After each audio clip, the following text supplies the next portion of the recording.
Hello, I'm Zorab and this is Byther Farm, and today I'm tidying up my herb bed.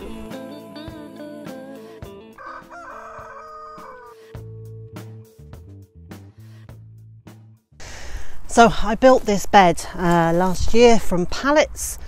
I lined it with some plastic on the sides, and I've used huge Welsh slate tiles at the end to stop the water falling out. And I bought some very tiny little plants of various different herbs that I really like. I filled this bed up in a hugelkultur style, so big tree trunks in the base of it, and then smaller bits of wood and eventually sticks, some compost.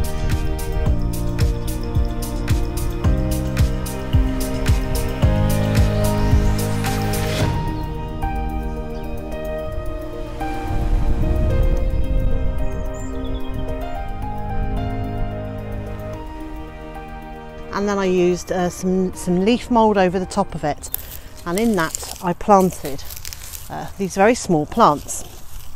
I put in 3 or 4 different types of thyme. So I put in an ordinary thyme, a dark green one.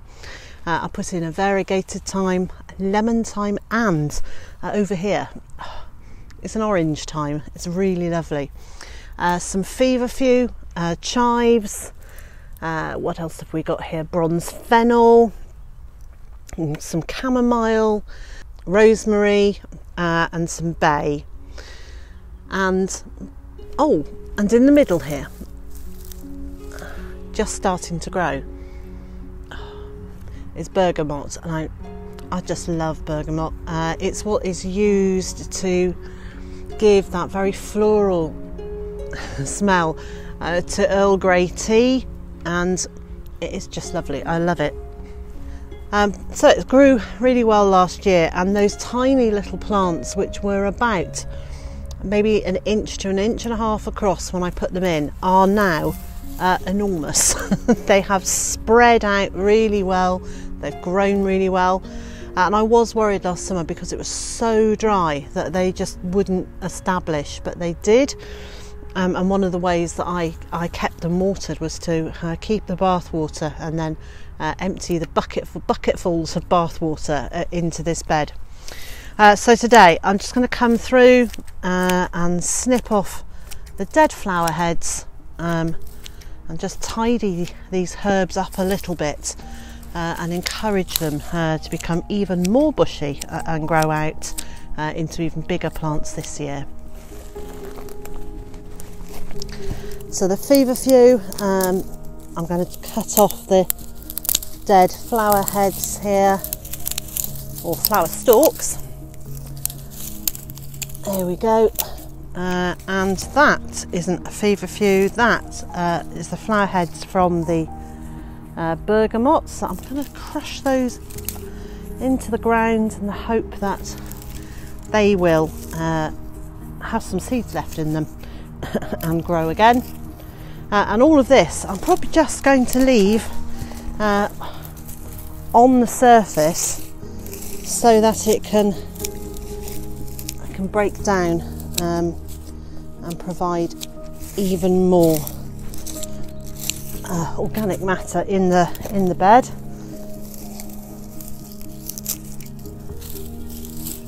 Oh dear, now there's one here, something here that really hasn't made it. That's a sage. That will need replacing.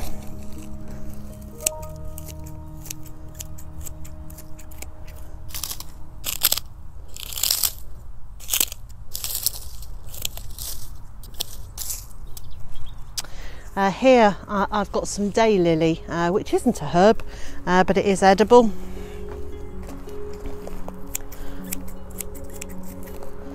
I might snip a few weeds.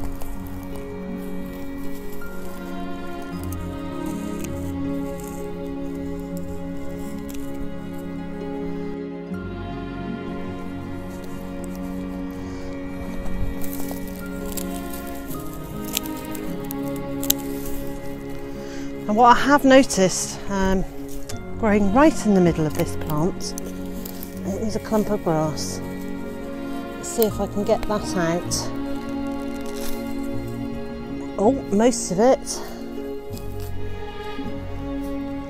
And in this end, I've also got some Albrecia, which was a plant that my sister asked me to take a cutting of because it came from my parents' home. My father absolutely loved Albrecia and had it growing over the walls in the front of his house.